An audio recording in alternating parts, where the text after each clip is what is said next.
संगीत, संगीत में नाटक, जैसे हम कहते हैं ना खबरों को प्रस्तुत करते समय जो एंकर है वो नाटक करने लगता है तो हमने नाम दे दिया उसे खबराटक, खबर के साथ नाटक। वैसे ही संगीत का नाटकीय प्रस्तुति, संगीतकार हमें माफ करेंगे, मैं अपने ढंग से कह रहा हूँ, मैंने कहा ना कि मैं कम्युनिकेटर आदमी हूँ तो अपने ढंग से मैं कम्युनिकेट कर रहा हूँ, जहाँ गलत होगा वो अपने मन में सुधार लीजिएगा, मुझसे कोई भी प्रश्न ना करे, क्योंकि मैं आपके प्रश्न का अपने ही तरीके से उत्तर देके उसे सिद्ध करूंगा तो उसमें समय जाएगा। इसलिए नाटकीय संगीत, इतना संगीत का नाटकत्व कहीं नहीं दिखाई देगा जितना कठपुतली में दिखाई देता है। गजब का नाटकपन लेकर आते हैं, क्योंकि उन्हें हर हाल में जिंदा होने का सबूत देना होता है। वे जिंदा हैं, उनकी उंगलियां जिंदा हैं, वे थिरक रही हैं, लेकिन सब कुछ पर्दे के पीछे है। जो सामने है वो काठ की पुतली है, उसमें जिंदा होने का सबूत देना है उसे। वो जिंदा होने का सबूत देने के चक्कर में वो नाटकीय संगीत बजाते हैं, वो गद्यात्मक शैली में बात करते हैं, जो कल बताया जा रहा था कि कैसे हम गद्य को भी करते हैं। जहां कहीं भी उन्होंने अपनी लोक कलाओं को ले लिया, लोक परंपराओं को ले लिया। अगर हम उड़ीसा की कठपुतली को देखें तो उसमें यात्रा का प्रभाव दिखाई दे रहा है, यात्रा किस तरीके से चल रही है, वहां पर उस तरीके को ओडिसी नृत्य का प्रभाव दिखाई दे रहा है। वे सबको समाहित कर लेते हैं, क्योंकि दरअसल क्षेत्रीय धुनों को भी शामिल करते हैं। वो धुनों के साथ चलने का उन्हें बड़ा ही शौक, बड़ा ही, आप देखें एक उदाहरण मैंने पाया कि तमिलनाडु में जो बोमा लट्टा है वहां पर छड़ों से चलाया जाता, धागे नहीं है, छड़ों से चला रहे हैं अपनी कठपुतली को, और 4 फीट ऊंची है और 10 केजी की कठपुतली है। इतनी बड़ी कठपुतली हम लोग उत्तर भारत में नहीं देखते, 4 फीट बड़ी है और 10 फीट, उसे वो बड़े से स्टेज पर वो चला रहे हैं और सब कुछ करते हैं, जिसकी चर्चा अभी हमारे आदरणीय कर रहे थे कि पूजा करना, तो विनायक पूजा हो रही है, कोमली हो रही है, अमनाट्टम हो रहा है, कुशेक नाट्यम हो रहा है, तब जाकर वो अपनी कहानी पर चले आ रहे हैं। ये गजब का समा दिखाई देता है। इसी तरीके से केरल में जो कठपुतली का रूप है वो पावाकुथु कहलाता है, और वहां पर भी बहुत सारे, वहां शंख बजा रहे हैं, वहां पर चेंडा, चंगिल, इलाका उनके वाद्य यंत्रों के नाम है, लेकिन वो रामायण और महाभारत पर चलते हैं। और जब रामायण और महाभारत पर चलते हैं तो उसकी शैली में, वो बड़ी गायन शैली में वो पूरी रामायण को दिखा जाते हैं, और इतनी बारीकी से रामायण को दिखाते हैं कि आधे पौन घंटे में वो रामायण खत्म कर देते हैं। और ये बड़ा भारी, तो ये गेय संवादों का, यानी गाते हुए संवादों की दुनिया है जो कठपुतली से ही हमारे सामने आई है। दरअसल ये हम कह सकते हैं, मैं दावा नहीं करता, लेकिन हम कह सकते हैं कि पहले जो है कठपुतलियां आई होंगी और कठपुतली को बनाकर बात कही गई होगी। संवाद और कठपुतली का नृत्य और संगीत और गीत, ये सब पारस्परिक संबंध रखते हैं, रेसिप्रोकल रिलेशनशिप रखते हैं।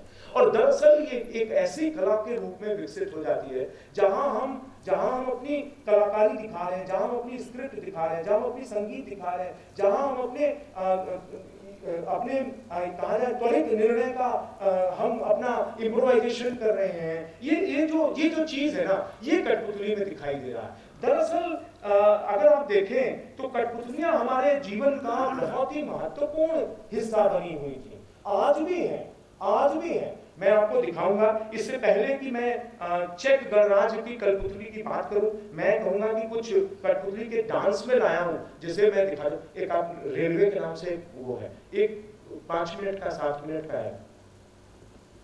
बहुत तेजी से मैं अपनी बात खत्म कर रहा हूं, समय बचा रहेगा,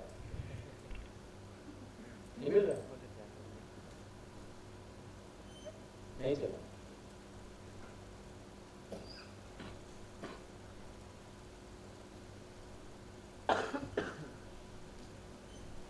दरअसल ये जो थोड़ी क्लिपिंग्स हैं जिन्हें आप देखेंगे, ये दस्ताना का रूप है, गुलाबों से काबू।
स्वांग मालू जी, ये उदयपुर की कठपुतली है।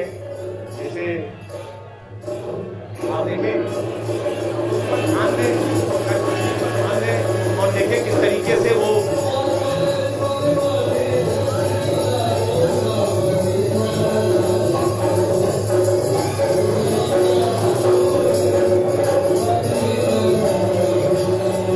बागोर की हवेली की कठपुतली है ये।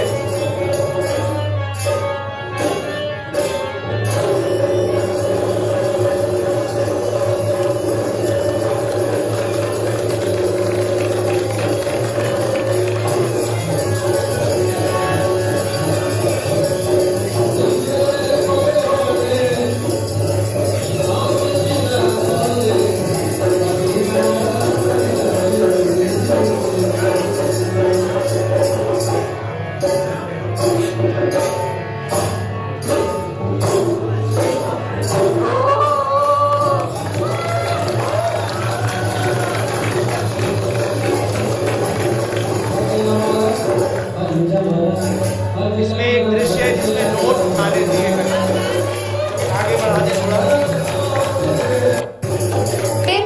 क्या हो गया जोकू भैया को? ये आपको मैं दिखाना चाहता हूँ कि ठाकुर का कुआं प्रेमचंद की कथा है और उस पर कठपुतली का ये नाट्य रूपांतरण है। आप देखें कि इसमें कैसे संगीत का वो प्रयोग करते हैं और कहानी किस तरीके से कहती है। अच्छा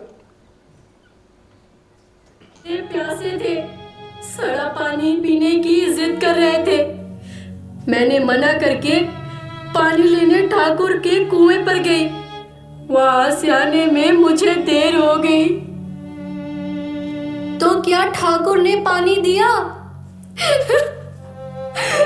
सादे कागज पर अंगूठा लगवा लिया मेरा। तुम्हें सादे कागज पर अंगूठा नहीं लगाना चाहिए था। क्या करती मैं? यहाँ इनकी जान अटकी पड़ी थी। पानी पानी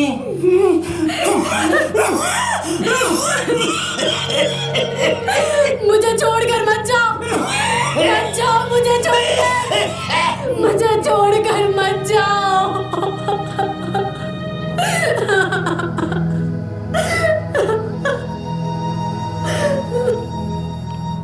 क्या हो गया इसके पति को? अरे पानी के बिना मर गया बेचारा।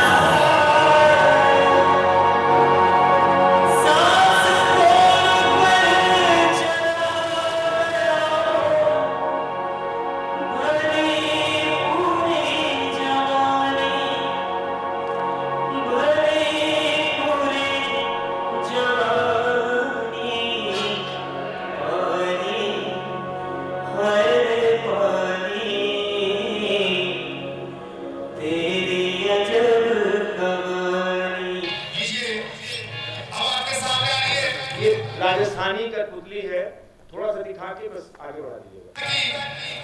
जानी मानी अनारकली और इसको नया नाम दिया गया है विद्यावालन। आपके गोरखपुर के एयरपोर्ट से फ्री है। विद्यावालन जी हमारे प्यारे प्यारे पब्लिक को जरा नमस्कार करो। नमस्कार नमस्कार नमस्कार। क्या हमारे राजस्थान में अनारकली का डांस होता है और क्या हमारे राजस्थान का लोकगीत होता है?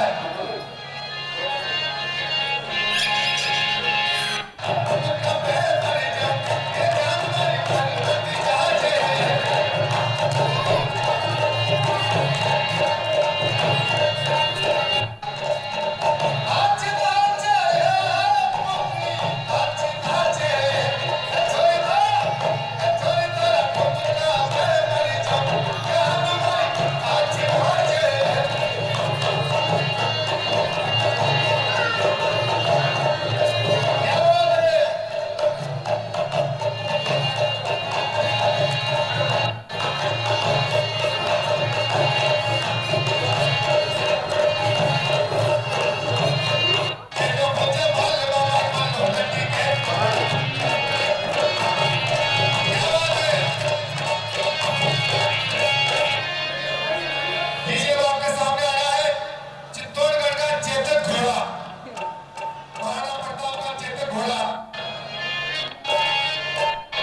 अंजन की सीटी में मारो मनी डोले, अंजन की सीटी में मारो मनी डोले। ये रेलवे ने बनाया अपने प्रचार के लिए, रेलवे के लिए। ये कुछ दृश्य थे कठपुतली के, जिससे आपको समझ में आए कि किस तरीके से कठपुतली का एक जो स्लाइड थी, उसमें आप पहली स्लाइड खोल दें। बस अंतिम बात जो मैं कह रहा हूँ कि कठपुतलियों को क्या समझें हम, एक कहानी से समझते हैं। चेकोस्लोवाकिया यानी चेक गणराज्य में एक समय ऐसा भी आया जब वहां पर बोहेमियन सम्राट से लड़ाई शुरू हुई और ऑस्ट्रिया के हैब्सबर्ग का राज हो गया। पढ़ेंगे इसे। और चेक